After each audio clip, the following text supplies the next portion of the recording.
Nouvelle vidéo, désolé pour si vous me semblez un peu coincé, plus que d'habitude d'ailleurs. C'est parce que j'ai un torticolis, donc du coup tous les mouvements de ce côté-là, ça passe mal. D'où l'écharpe, qui sert strictement à rien d'ailleurs, mais j'ai psychologiquement l'impression que ça m'aide.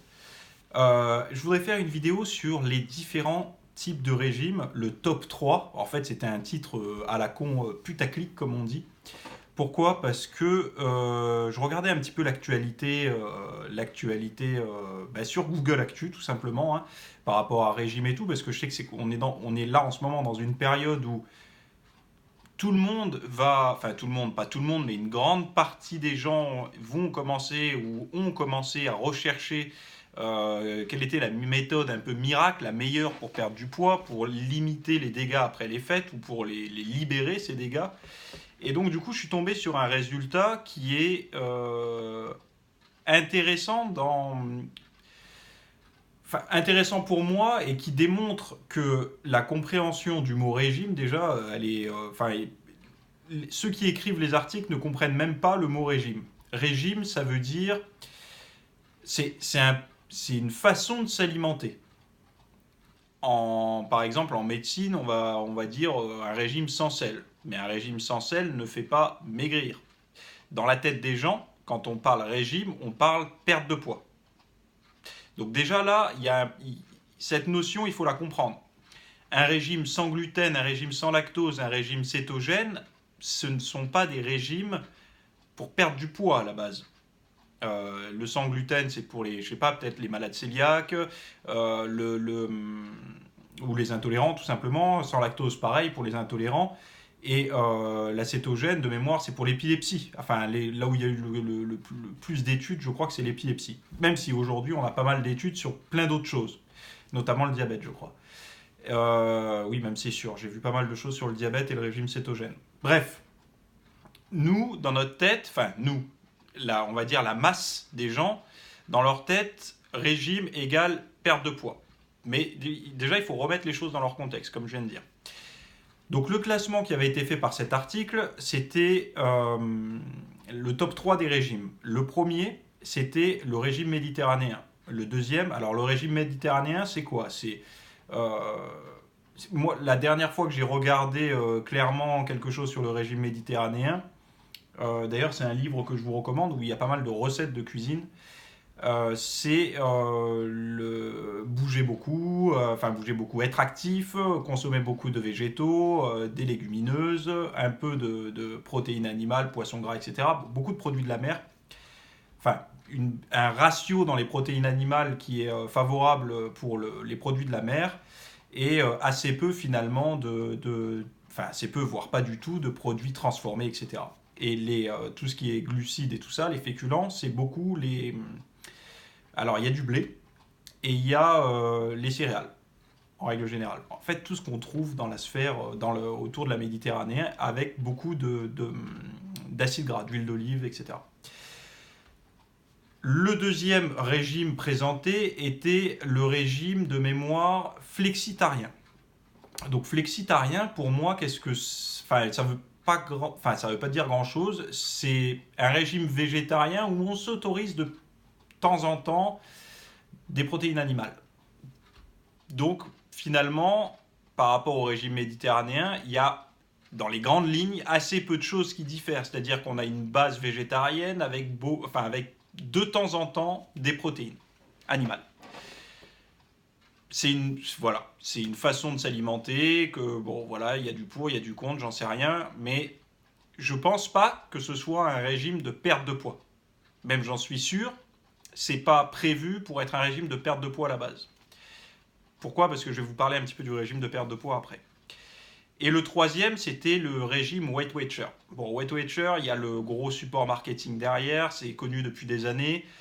C'est un régime à points, je crois. Donc de mémoire, c'est chaque aliment a un nombre de points. Sur la journée, si on veut perdre du poids, il ne faut pas qu'on dépasse ce nombre de points, etc. Donc ça, pour moi, ça se rapproche, attention, je pèse bien mes mots, ça se rapproche du régime où on compte comment IFIM là, où je sais plus trop comment, où en fait du moment que ça rentre dans les macros, c'est bon. C'est en fait c'est à mi-chemin entre ça et une diète, on va dire, saine, quoi, le IFIM, le IFIM. Et donc, du coup, on a trois choses qui n'ont pas le même but. Le Weight Watcher est, je pense, fait exclusivement pour la perte de poids. Le régime flexitarien, non. Il est fait pour peut-être améliorer sa santé, j'en sais rien. Enfin, je ne sais pas pourquoi il a été fait de cette manière-là. Je ne sais même pas si c'est pas une invention pure et dure d'une certaine communauté, j'en sais rien. Et le méditerranéen, en fait, en fin de compte, c'est juste un constat par rapport à des façons de s'alimenter autour du monde qui ont démontré que celui-ci était, entre guillemets, le plus avantageux au niveau de la santé. Donc déjà, on a trois régimes différents, trois buts plus ou moins différents, et en aucun cas, ça peut être un classement pour la perte de poids. Par contre, ce que je trouve intéressant, c'est de mettre en premier le régime méditerranéen. Pourquoi ? Parce que le régime méditerranéen, sur le court terme, ne fera pas perdre beaucoup de poids, parce que c'est avant tout un régime, on va dire, plus physiologique, je ne sais pas si on peut dire ça comme ça, mais où on va tirer beaucoup plus de micronutriments, vitamines, minéraux qu'un régime standard, c'est-à-dire le régime standard des Français, admettons, où on a trop de féculents. On a, contrairement à ce qu'on pourrait croire, on a pas mal de protéines. Il y a beaucoup de sportifs qui disent si tu manges normalement, tu vas manquer de protéines, mais quand on regarde bien, le Français mange pas mal de protéines. Je donne un exemple concret. Je vais prendre un cadre d'entreprise quelconque ou même un étudiant qui va à la cafette le midi. S'il prend entrée, plat, dessert, dans son entrée, il aura une portion de protéines, peut-être des œufs mimosa, peut-être, je sais pas, une tranche de jambon, un bout de charcuterie, quelque chose comme ça, avec de la salade ou autre. Après, il aura viande ou poisson sur le plat principal. Et en dessert, souvent, il y a une source de produits laitiers, ou fromage, ou yaourt, ou crème glacée, des trucs comme ça. Donc du coup, le français se retrouve avec un apport en protéines sur les principaux repas, s'il fonctionne comme ça, qui n'est pas ridicule. Il est plutôt normal, voire chez certaines personnes, peut-être plus élevé que ses besoins. Donc je ne sais pas pourquoi j'ai eu cette digression-là, mais c'était pour expliquer que le régime classique du français n'est pas exclusivement trop sucré. Il y a aussi d'autres choses. Il est surtout trop transformé pour moi. Et donc, par rapport à ça, ce qu'on peut voir, c'est que le régime méditerranéen revient beaucoup plus sur des aliments sains, des choses qui vont être nutritionnellement beaucoup plus efficaces, beaucoup plus denses surtout. Et sur le long terme, ça c'était une étude que j'avais regardée, un régime élevé en bonne graisse, assez modéré, voire bas en glucides, avec un taux de protéines cohérent, c'est le régime qui est le plus fiable pour ou maintenir sa silhouette ou perdre du poids sur le long terme. Et on ne parle pas de long terme 6 mois, on parle de vraiment long terme, de l'histoire de toute une vie finalement.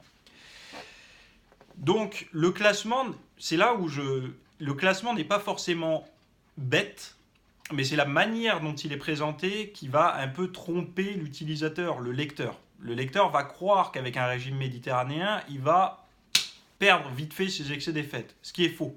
Un régime de perte de poids, c'est quelque chose qui est perçu par pas mal de personnes comme une phase d'alimentation relativement courte où on va se forcer, avoir des difficultés, etc. Et donc, on va atteindre un objectif dans un laps de temps relativement court, avec toutes les difficultés, comme j'ai dit, qui vont avec. Le souci, c'est que quand on pense comme ça, forcément, si c'est court, ça veut dire qu'il y a un après. Et cet après, c'est quoi ? Souvent, ça va être de pouvoir revenir à l'alimentation d'avant. Parce que durant ce régime, on a une forme de frustration et on a envie, le plus rapidement possible, de perdre du poids pour revenir à une alimentation qui nous convient. Mais là, déjà, il y a un bug. Enfin, je veux dire, il ne faut pas être... c'est assez simple à comprendre.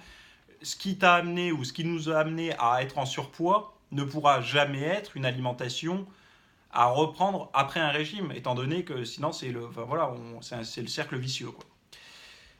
Donc du coup, attendre d'un régime méditerranéen une perte de poids sur le court terme, enfin une bonne perte de poids sur le court terme, non. Pourquoi ? Parce que le régime méditerranéen fonctionne très bien quand il est à apport calorique suffisant aussi. C'est-à-dire que pour avoir son énergie dans la journée, pour faire ses tâches quotidiennes, etc., on a besoin d'un certain nombre d'énergie, de calories. Et le régime méditerranéen montre que, avec un apport relativement élevé en calories, on arrive beaucoup mieux à maintenir sa silhouette qu'avec un régime, même nombre de calories, voire inférieur, mais où complètement déréglé, c'est-à-dire avec trop de féculents et tout. L'étude, je l'ai mis dans ma dernière formation. Ou non, dans mon dernier podcast, je pense que j'ai dû vous mettre le lien de l'étude, de ce que je suis en train de vous dire.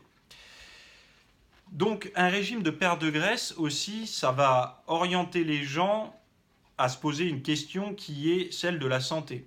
C'est-à-dire qu'il y a beaucoup de personnes durant un régime qui vont se poser des questions sur la dangerosité de ce régime.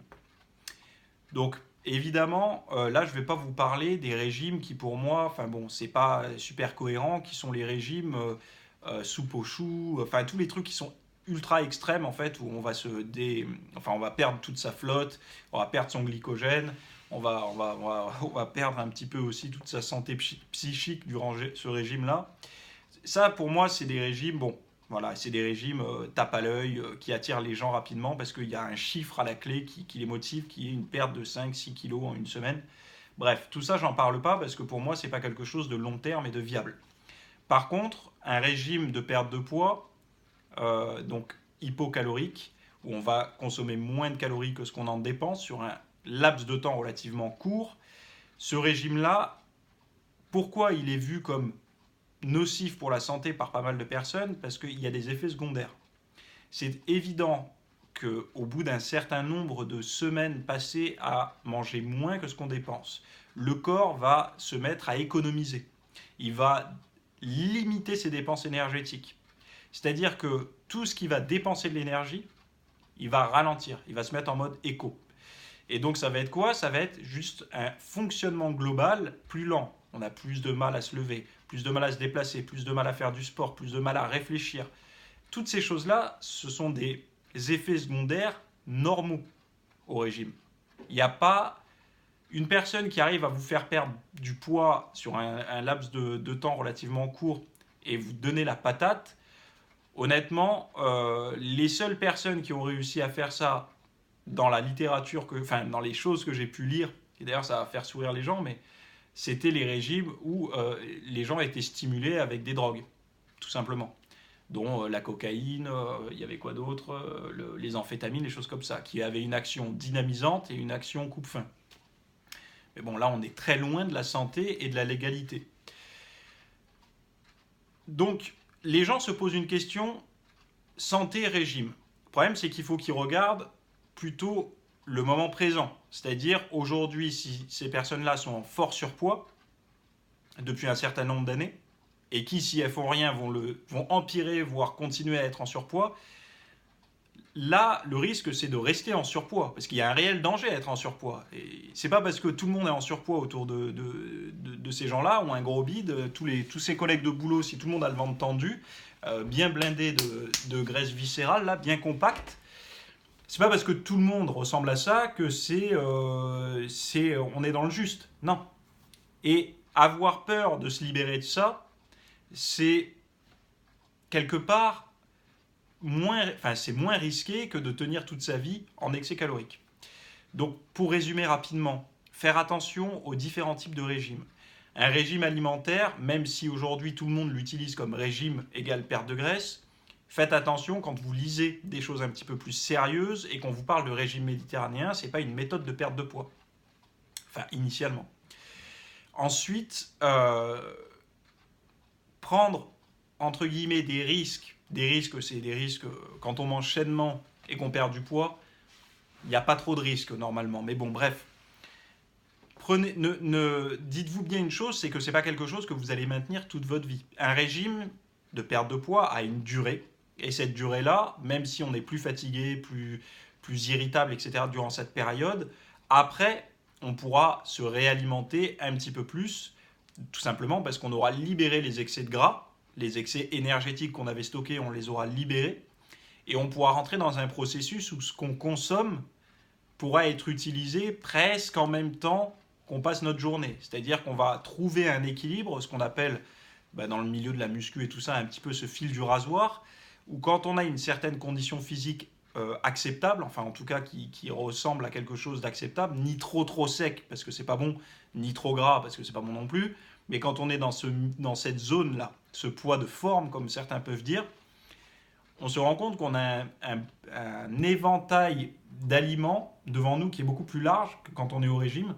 On peut se faire plaisir de temps en temps, évidemment, parce que je suis de loin peut-être un des seuls à dire qu'il faut se faire plaisir, mais à certains moments et pas tous les jours.